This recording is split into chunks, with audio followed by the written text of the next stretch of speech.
Like actually, visual novels are one of the strangest things to see discussed online. On one hand, you've got the wider cultural awareness of VNs, which despite its placement in a niche within a niche, is somehow quite a bit. With critically acclaimed adaptations and Western titles inspired by VNs breaching the gaming mainstream once in a while, it has managed to always swim right beneath the broader cultural current. But while a lot of people have an idea of what a novel visual is, they don't really have a lot of respect for it, and see it as either a book but boring and bad, or as weird anime schlock for creeps that you can cheaply parody. Secondly, do they really know? Because I'd like to know what the fuck the creator of Class of 09 thinks visual novels are if this is what the anti-visual novel is. And just a note, in this video, visual novels refers to anything that's on VNDB. I'm not here to have the classification debate. You can take it up to their incredibly thorough rules. I don't care. On the very far apart other hand, you have visual novel fans in 2025 who, fed up with the persecution of their interest in strange anime shit, has turned the community into a smorgasbord of hatred towards tourists, misogyny, a good deal of orientalism, and just every form of elitist circle jerking you can imagine.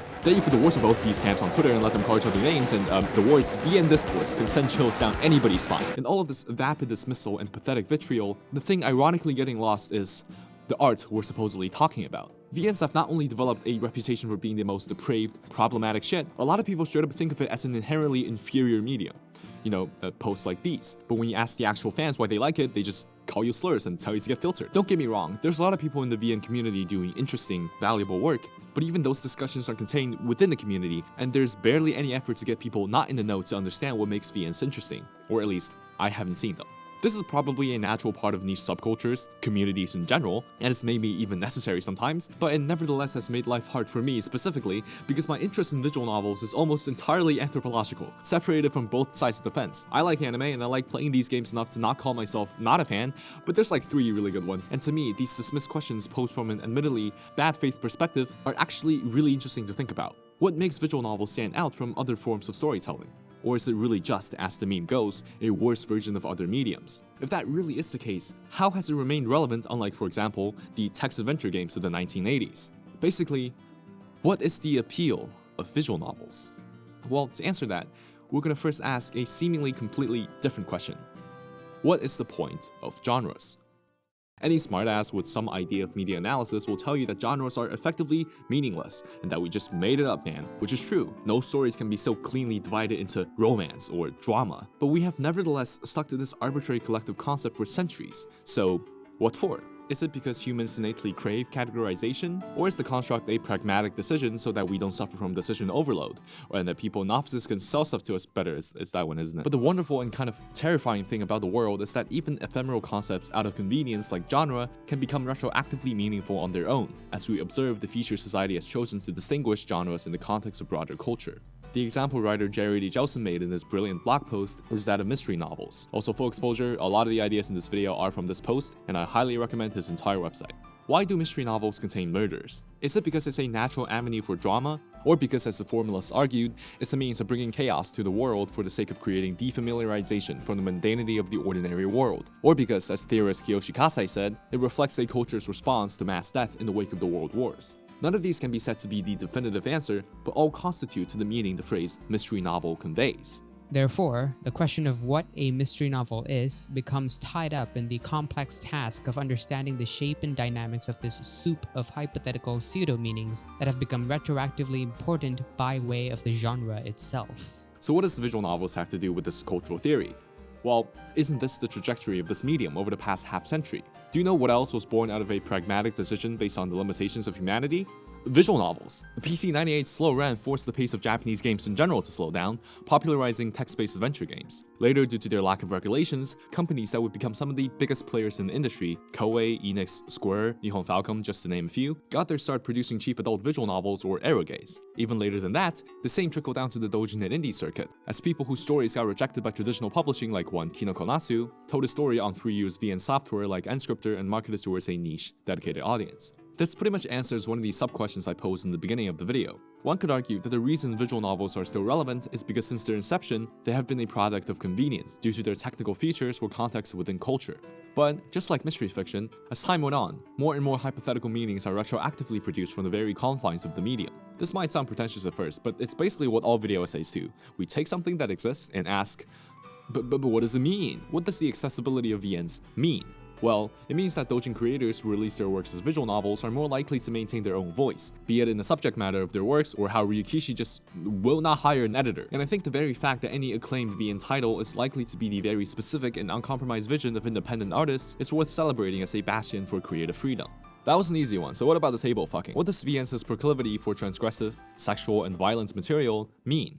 As far as I know, VN started featuring adult content because sex sells, especially fetishes. But then, artists with something to say rather than to only titillate started using the lack of regulations to tell a much wider and weirder breadth of stories. Zannen Uta, Gore Screaming Show. All of Denpa, through their explicit and often revolting content, tackle societal taboos and ills with a confrontational edge that's impossible in a PG product. You could argue that a lot of it is overdone and, I mean yeah, I'm a very squeamish person who's happy with my Ace Attorney. Most of this comes from watching Amelie Dory for a long time, but I think transgressive art, however clumsily executed, has its value. There will always be people who feel catharsis in the angst that emotionally overwrought, violent, or sexual art exudes. See how works like Elfen Lied remain important to a generation of anime fans. So while the VNs are all for fucked up perverts meme is played out, on both sides because you motherfuckers don't have to show off the most messed up thing you played like a dick measuring contest is fine. I genuinely think that's one of the reasons VNs are a fascinating and important medium. And isn't it interesting how that was basically born out of circumstance? But even if we're not talking about the worst shit known to man, the willingness for VNs to go the extra mile in brutality and sexuality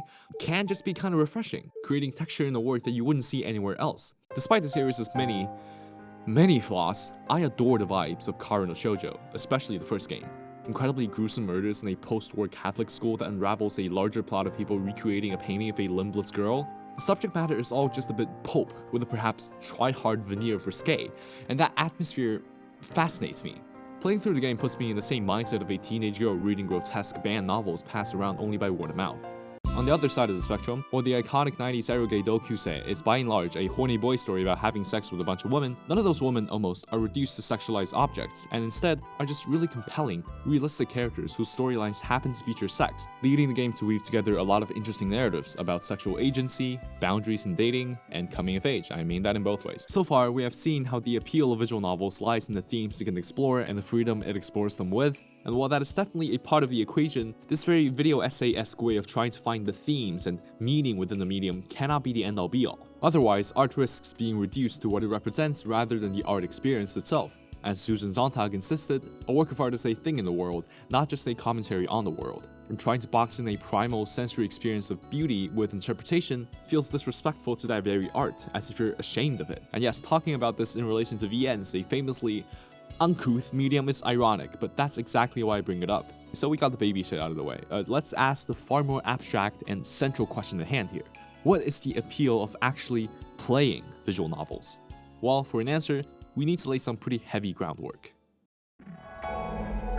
Imagine you walk into a room, and in front of you is a monitor that is displaying a 2D video game, the game console, and its respective controller. You are asked to move the character on screen to the left. In this situation, anybody who's ever seen a video game will instinctively move the analog stick to the left to accomplish this goal.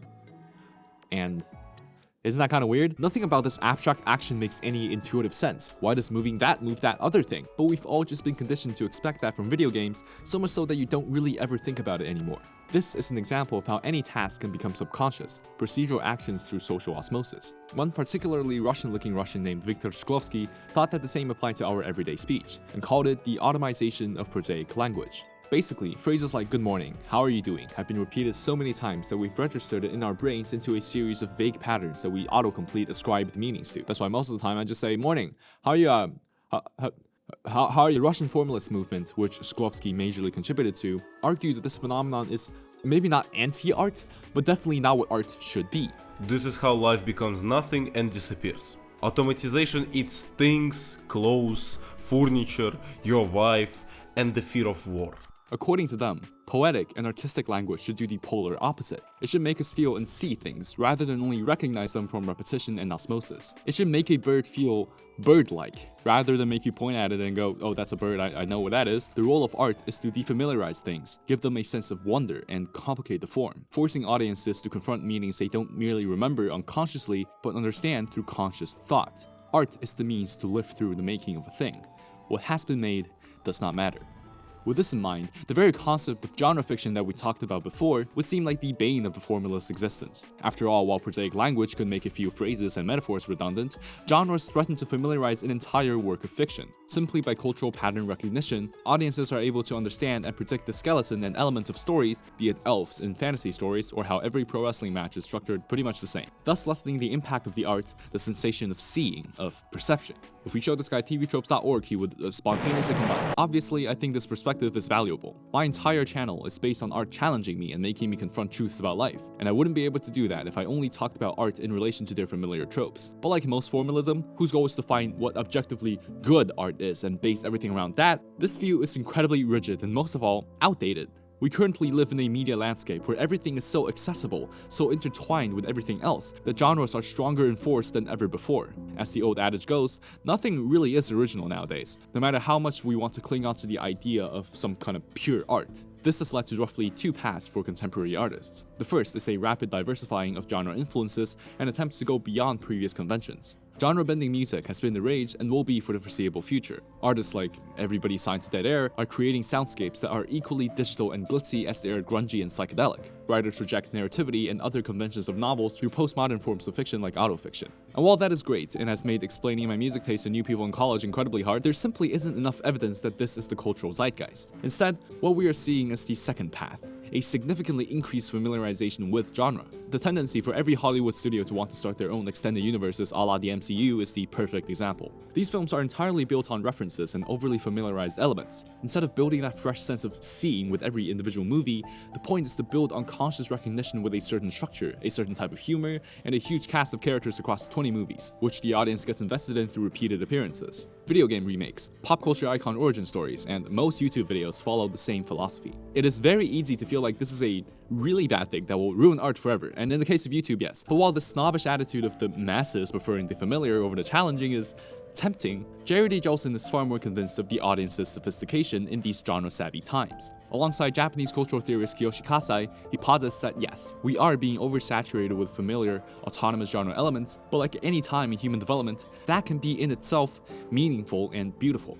Genre X, a neologism by Kasai, refers to what he sees as a new development in youth media which comprises much of otaku culture, where the excesses of the genre tropes are embraced. Rather than genre fiction reducing the value of a work to mere recognition, the compounding metafiction and discourses within the genre actually allow for complex artistic value, beyond what is possible under the formalist framework. In other words, instead of conveying meaning through separating itself from other works, Genre X and otaku media are deeply familiarizing themselves with other art and producing meaning through a deeper engagement of all media surrounding the actual work. Otaku are famously called the database animals, derived from how obsessively they would categorize character tropes or genre conventions. And while that initially could seem like them preferring the familiar in their escapism, if you've ever been in any otaku fan space, you know that's rarely the case. They have a deep, often compulsive passion for the trope itself that allows them to analyze the intricacies of how they're portrayed and involved. Their appreciation of anime or other hyperfixations are meaningful specifically in how it relates to other art, and not the world as a whole. For example, otaku would appreciate how much Evangelion and honestly, most of Hideaki Anno's works play off tokusatsu and classic anime tropes, while a lot of you must have encountered that one guy who is still stuck on why teenagers and only teenagers can pilot the Avas. The same can be said about many works from Genre X. One must possess a bare minimum of background knowledge related to concepts like Sekai K in order to value Maijo's oeuvre fairly. Most anime and games are accumulations of influences and interpretations from preceding works. They're made from the start in a way that hampers the consumers from enjoying and praising them without a fair bit of background knowledge. The disappearance of independence and self-conclusive essence in works will surely make the reliance on surrounding knowledge compulsory. If you're a big fan of VNs, a lot of this could already sound close to an answer to the question I posed a while ago, but let's tie it back to visual novels more explicitly, by returning to one of the main gripes people have with the medium. They just don't see a point in them. Why click through a glorified PowerPoint presentation or an audiobook with pictures when you have luxurious narrative experiences in TV, film, and video games? The first response most people would instantly jump to is budget, which is very fair. That's basically what I've argued in the first part of the video, but it doesn't answer the central question. Dismissing every creator who chose to develop visual novels even when they didn't need to, budget doesn't tell me why people like playing these games enough for the medium to still exist. But now, let's think about what we've learned is prosaic language, about the ways conventions and art elements are familiarized to us and, paradoxically, defamiliarized again in our current age. And take a look at this literary prowess once again. VN's the most pointless medium ever. Shit like a book, but worse. A game, but worse. A manga, but worse. Today's supper is a fish. What this typical 2021 anime Twitter user is saying here seems simple at first glance, but the actual implications of the phrase "but worse" grows more and more fascinating the longer I look into this. When I was younger and wanted to get into the behemoth visual novel titles, I was arriving at the same conclusion as them. I would wonder why Fate Stay Night or Umineko weren't just books I could read more conveniently, and get frustrated at the seemingly pointless features of the medium like having to advance text or still CGs. But what both me and this person fail to consider is that this might just be a fundamental part of engaging with visual novels. The visual novel experience requires you to evoke other forms of storytelling, yet not wholly becoming those mediums, because the complete experience of a book, a video game, or a manga are being complicated by the combination of those art forms. If you try to look for a conventional reading experience, you'd of course be disappointed, because what makes visual novels are the excesses produced by the clash of multiple systems of familiarized conventions. In other words, it's Medium X, a type of medium that relies on surrounding mediums to produce a more complicated meaning that is not self-evident. Technically, you could call visual novels a slideshow attached to an audiobook and advanceable text, but all of those are mere bricks that won't form a strong wall without the thick mortar in between, the harder to articulate textures informed by multiple mediums that create the tactile experience of VNs. To get out of the theory gobbledygook, here's a bunch of examples. Firstly, visual novels are known to have simpler prose than books and have a focus on first-person narration. This insistence makes no sense if your goal is to create the most defamiliarized and impactful art, but feels perfectly natural once you understand the medium's lineage from video games, which has made flowery prose less of a priority than dialogue, and in which the player is usually meant to self-insert into the narrator. It's then clear why so many visual novel fans and reviews emphasize emotional investment and an understanding of the main character's psyche over the quality of the writing. Secondly, visual novel music, although not being any official categorization, has inherited a certain feel and mood, and also they're just like the best songs of all time. The sounds are often lo-fi and synthesized, the anime-influenced style of composing is rather distinct, prioritizing melodies that can endlessly loop. But unlike other video game soundtracks, much more emphasis is put on contemplative, atmospheric songs that can sit behind a low-intensity presentation, once again making the medium of video games accommodate for more textual art forms. The very fact that people can say something feels like a visual novel song is enough proof to me that they have a unique identity. But to get even deeper into the details, the very act of progressing the text, an often decried element of visual novels, also becomes meaningful once we consider it tied to the fundamental interactivity of video games. It's so incredibly limited that most of the time it feels like you're barely doing anything, but the olive branch of agency it provides the player allows it to still operate on the same internal logic of video games, only amplifying its ability for storytelling. Whereas in games like Cyberpunk, you're free to do anything in the sandbox in equal parts control and intuit the role you play through a complex series of actions, the VN space button quite literally just allows you to move ahead in the story and experience all of what that entails. It could mean being lured into a meditative trance of repeatedly pressing the same button for hours, only to be extra surprised by suspenseful development. It could mean having the freedom to control your own pacing very much like manga, and feeling a sense of helplessness or dramaticism when that freedom is taken away from you. It could also mean getting popped by a sprite change, horrified by a new CG, or triggering a new piece of music, because it was your press of the button that did it. All of these experiences sound primitive, and they are, but what makes them special is the acknowledgement of internal video game logic that grants these narrative beats a simple but effective sense of control, which in tandem with all the other elements like art and music, makes the excessive medium of visual novels the only way these particular textures can be achieved. That is, of course, not even talking about works that expand on or subvert these fundamental aspects of VNs, exploring its meta in thought-provoking ways. When the writer of You, Me, and Her sent the manuscript to his colleagues, they said, "It feels like he wants to destroy Shoujo games," and God, it shows. And I'd argue there wouldn't be that many fourth wall breaks in VNs if its structure wasn't so that simple. The perfect encapsulation of every strength of visual novels I've talked about so far is a small fragment of my beloved cat box, Umineko. The red in Umineko is ingenious. To spoil as little as possible, it's basically a way for the audience and the protagonist battler to cling on to some objective information in their mystery solving, and it presents itself as text in red. Right off the bat, this shows a meta-portrayal of its fiction where characters can be aware of the way they're written. In other words, the acknowledgement that they're in the game, whatever that could mean in this case, is intricately tied to this work. It's also clear instantly that this presentation cannot work the same in the visual medium. No, I don't want to see them try, don't get that shit away from me. And while this could be feasibly done in the written medium, what a book adaptation would be missing is the accompanying iconic sound effect that gives each dress statement a sense of grandeur, as well as the anticipation and pacing achieved by manual text progression combined with a variety of text speeds. Basically, it's every interesting point about visual novels I've talked about so far, and then some. Rikishi, just get an editor and I'll love you forever. All of this is already a lot, but believe it or not, there's still one last semi-big thing I haven't touched on. The fact that visual novels, outside of being medium X, it's also kind of genre X. Some of you have probably already commented this, but to disappoint your anger, yes, I do know that visual novels as a medium is incredibly vague, and is pretty much a fake term we overuse in the West. In Japan, they just slap adventure game onto anything from Narcissu to Danganronpa. But then, why have I maintained using the term in this video? Well, because I think classification debates are really stupid, but also because there is, I think, something more to the term than simple mechanical definitions, some potential commonalities in the actual content of these games. In short, while visual novels as a medium utilize the automation of video game, novel, and manga conventions, VNs as a genre of fiction can facilitate new depth by creating meta-discussions of oversaturated elements in anime and otaku culture. Of course, this doesn't apply to every VN. That would go against the freedom I praised the medium for earlier on. What I mean here is simply that visual novels often aren't just a part of otaku culture. They critique and play with the themes common within that culture from a place of familiarity. It doesn't surprise me at all that most visual novel fans are deep into anime, not only because a lot of these games have heavy otaku sensibilities and aesthetics, but also because so many of them are about otaku. The Sae TV series prominently feature otaku protagonists and showcases as much of their flaws as their strives to be better people. The sheer paranoia in denpa works like Tsui no Sora and Subahibi draw heavy parallels to the mindsets of hikikomori as well as otaku. But it's not the portrayal itself that makes VN's genre X, but the defamiliarization of those portrayals. I don't want to spoil you Chaos Child's main twist, or I guess one of the many main twists, but people who know can probably understand how that intimately subverts and materializes many fundamental parts of otaku. And I don't know if people have really talked about this, but while Sae no Uta is probably just Genrobuchi's one-year stay on Lovecraftian Island, I can't read it as anything else but a far too literal extrapolation of the hikikomori experience. Being afraid of other people so much that you just see them as grotesque monsters you can't talk to and have to kill, all the while the only normal person in your world is a picturesque, slightly too young-looking anime girl. Okay, I'm not saying this isn't a fascinating piece of art, but from the way it's been received, this game just might be slightly dangerous, chat. I don't know. Lastly, in the case of Subahibi, let's put it this way.